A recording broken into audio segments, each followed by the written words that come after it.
In episode 6, we've identified the vernal pond, which is right behind me here, where I first discovered the six-spotted fishing spider. Now, you didn't get much of a look at a fishing spider, except a little bit in the introduction.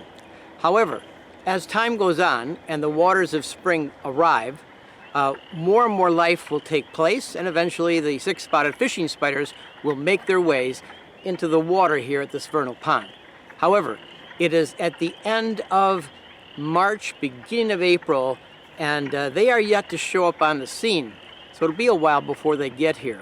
So I just want to show you a few things that go on during that in-between time that we didn't cover last week, which was showing you some of the breeding habits of the frogs. In particular, it was the wood frog that we looked at, and now that time period is over. Spring peepers will be enjoying their time of mating, and then shortly after that there'll be a few other frogs, and then it'll kind of die down a little bit with the frogs, and the snakes will be more populous here. And then after that we're going to see dragonflies, and we're going to see turtles and other kinds of life and fowl life approaching as well. But I know it's going to be a little bit of wait, but I'm going to jump ahead a little bit and give you a glimpse of the six-spotted fishing spider so as not to bore you with the other activities that go on when you're waiting to see spiders. So this will be 7th episode, and I hope you enjoy it.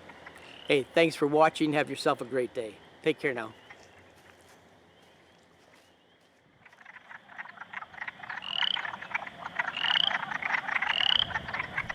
The male wood frogs who have shown up to the pond now are like Johnny-come-lately, or in other words, they've missed the boat. The females who have been here and laid their eggs and mated, they have long since left the pond. Oh, there may be a few scragglers around, but you can see the black masses of eggs, thousands of eggs here laid, that will eventually hatch into little frogs, little tadpoles, who will grow into the pond and become food for not only leeches, but snakes and birds and other frogs, and fishing spiders.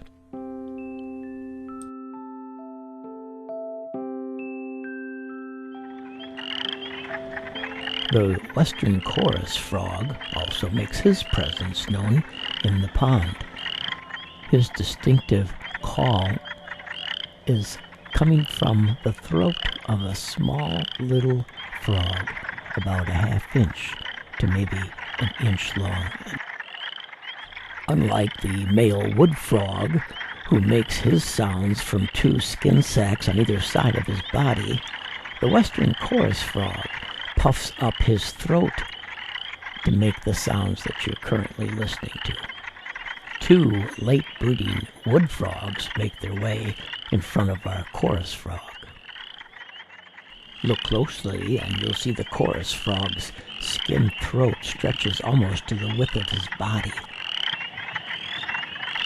A male wolf frog dashes off in search of a female, while the spring peepers make their sounds known in the pond. Look hard as you may, and it's difficult to see the spring peeper because of his great camouflage.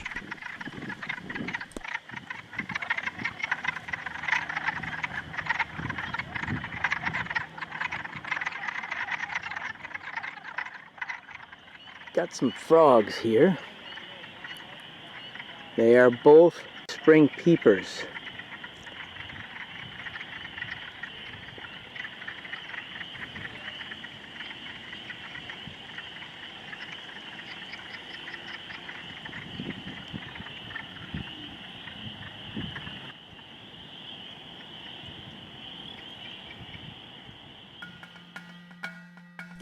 I have these two peepers a long way from the pond, but whether it be from some external tools they use, such as where the sun is located, or perhaps some internal compass they use, whatever it may be, they do find their way back to the pond, and they find it quickly.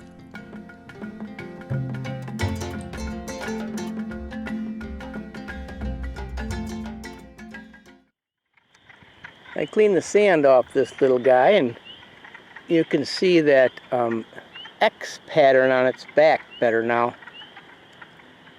That's a distinguishing feature of the spring peeper.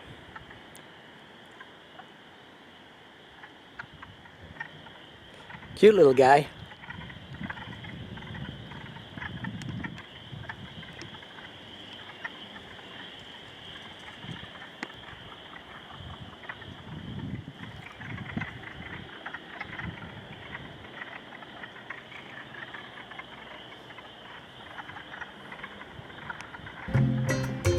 And the way he goes back into the water where he belongs. But it's at night when the male peepers let their presence be known on the pond. Spring peepers are known for the male's mating call, a high-pitched whistling or peeping sound repeated about 20 times a minute. However, the faster and louder they sing, the greater the chances are of attracting a mate. The peeping sound happens as air leaves the lungs, passes over the vocal cords, and into the vocal sac. As warmer weather of late spring and early summer arrive, the warmer waters will draw the turtles to the shallow end of the pond. The turtles you're looking at here are the painted turtles. If they sit a little too long on the log, it requires some stretching. As I approached the pond and stepped on a twig, notice the turtle's leg froze. It is now anxious and checking out what's coming around. And they all quickly make an exit into the safety of the pond waters. It was right about here that I saw all the life in this pond. And I was here for 5 hours that day. It took me 4 hours just to see one 6-spotted fishing spider before I was able to see several. That's how good the camouflage is on this spider.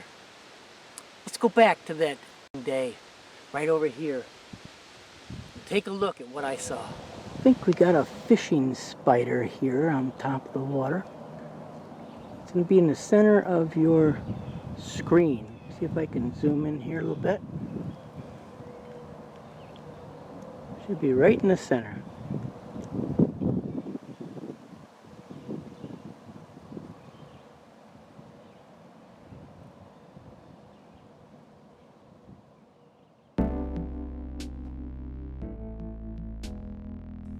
And there it finally was, the first 6-spotted fishing spider that I've seen in the wild.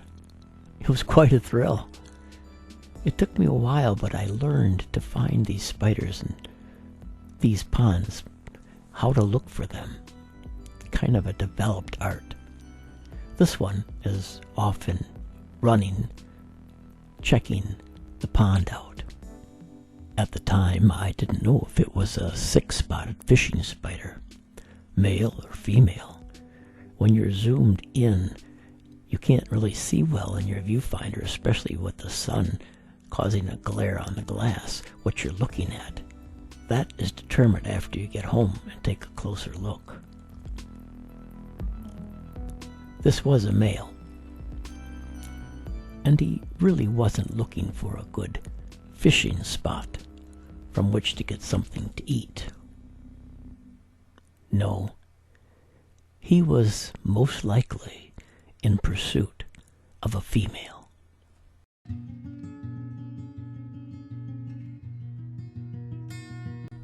The males will do this by following a simple strand of silk that the female produces that has on that web her scent known well by the males.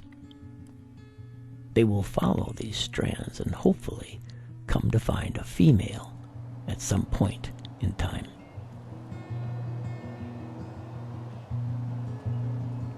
A female's pheromones will draw many a male spider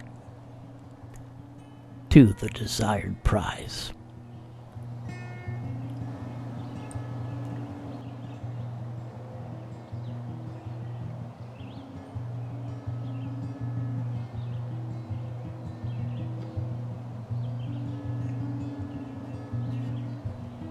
In the next episode, you'll see if this male found what he was looking for. Many animals have good grooming habits, and spiders are not to be excluded from that. This one here, you'll see, is cleaning its legs and its feet with its pedipalps.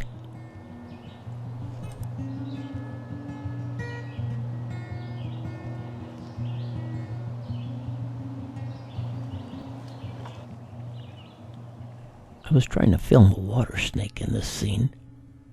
However, the sun glare did not allow me to focus properly, and I didn't even see it at the time, but I was shooting a six-spotted fishing spider. Notice the green tint on this spider, which is on several of them. Hides them well. Great camouflage amongst the green grassy material in the ponds.